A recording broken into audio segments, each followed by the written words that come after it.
If you criticize the people in charge, we shut you down. That's what they're saying. Interesting you would say that. It was in 2008 actually. I made my first trip to Latvia on a train from St. Petersburg. And something was wrong with my visa, so I had to get off in the border town in Latvia. But I had this long discussion with a border police officer. Well, I seem to like border policemen. So border police officer in Latvia. And I started to discuss his life in Latvia after Latvia was accepted in the EU.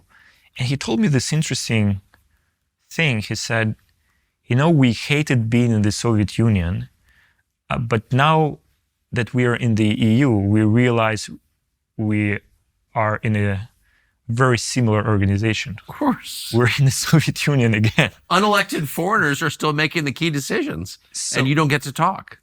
So it's very funny you would compare these two systems. Of course, they're very different, but still. But fundamentally, if you're not allowed to criticize the people in charge, you live in a tyranny.